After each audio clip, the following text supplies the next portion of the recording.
I'm Kristopher Driggers, and I'm the Schmidt Curator of Latin American Art here at the Tucson Museum of Art. And right now I'm standing inside of the newly under construction Kasser family wing for Latin American art at the Tucson Museum of Art.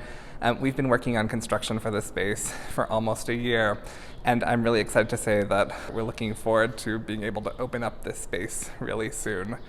This is a new 6,000 square foot addition to the museum campus, and what's really great about this space is that since it is a space that's dedicated to Latin American art, it's a place where we're going to be able to tell the story of Latin American art from the ancient Americas all the way to art being made today all across the continent. And so I'm really excited to give you a little preview of what we have here in this space and to give you a kind of walkthrough of how I'm planning to install this space just in time for the museum to reopen in the coming months. The Kasser family wing is laid out as 5 separate bays. And the way that I've sort of thought about the space in terms of organization is that we're going to have one space that's for modern and contemporary art from Latin America, 3 different bays, the one I'm standing in here, and 2 more that are for the art of the ancient Americas, and then one space all the way at the back where we're going to have colonial paintings from TMA's permanent collection. So a lot of the Kasser family wing is given over to historical Latin American art, art from ancient periods and from the colonial period. But in the space where I'm standing now, we're also going to have art from modern and contemporary Latin America.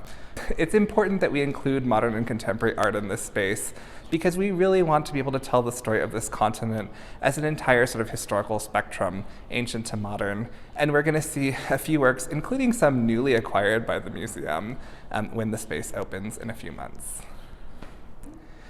The Kasser family wing includes a couple of bays where there are these curved forms here.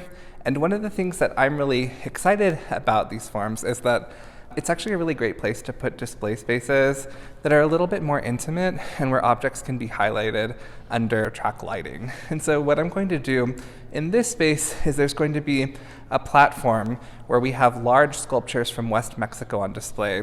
They're going to be in a kind of tiered presentation. Women wearing ceremonial dress, warriors holding their weapons, musicians holding their instruments. It'll be a great moment, I think, in exploring the wing to see these large-scale figural sculptures in ceramic on display in this kind of nook or alcove sort of space back here. So right now we're standing in the space for Mesoamerican art. This is art from ancient Mexico, Guatemala, Honduras, and Belize. And the way that this space is going to be laid out, there are going to be cases along the wall that you see here that are designated for different cultural areas, like the Olmecs, the Maya, and the Aztecs. And then at the back, we're going to have this great glass wall, which is going to be really fabulous because it's going to allow us to look at works of ancient art in natural light. This is something that is a little bit uncommon. There aren't so many museums in the US that show art from the ancient Americas in natural sunlight, but we're really going to be able to have, I think, a nice sort of clear view onto these works. And one of the things that I've been thinking about as I've been installing the show, as I've been thinking about the show, is that we're going to want to put works close to that window made out of materials like stone and clay that don't take as much abuse or damage from natural light. And then we're going to have things like textiles and wood further back where they'll be sort of safest. One thing I'm especially excited about in terms of sort of situating sculpture in front of this great window where we're going to get this natural light is that we'll be able to see all of these objects with remarkable silhouettes right in front of these windows.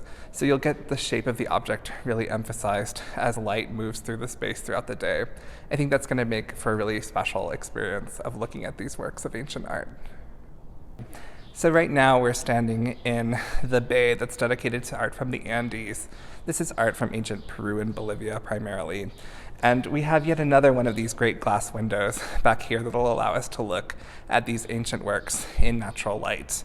And one of the things that I'm excited to show here is that as you come into the space, one of the first objects you'll encounter is this large ceremonial vessel that has pictures of ceremonial runners all around its edge from the Moche culture.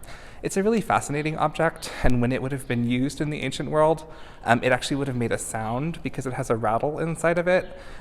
Large, beautifully painted, this great theme of these ceremonial runners. It'll be an exciting object to start a visit to the Andean Bay. And then the last of these 5 spaces, the space that I'm standing in now, this is for colonial painting. At the Tucson Museum of Art, we have a really nice collection, small but really lovely, of paintings from the colonial period, primarily in Mexico and Peru. And my thought here is that we're going to do a hang of some of the highlights from our colonial painting collection in this space. It's a little bit more intimate. It's not quite as deep as the others. It also has this curve here, and I think that'll be a nice scale at which to encounter painted surfaces close up. When the Kasser family wing opens, the works of art from the ancient collection here at the Tucson Museum of Art are going to be augmented and complemented by works of art from the ancient Americas from the Paul L. and Alice C. Baker collection and from the collection of I. Michael and Beth Kasser. Both of these collectors have been collecting art from the ancient Americas for decades now, and they've built up really impressive and important collections with key works of art from the ancient Americas. I'm really pleased that we're going to be able to use these collections to tell the story of the ancient Americas, and really grateful to the Kassers and the Bakers for making their collections available to be viewed and studied and enjoyed by our Tucson community.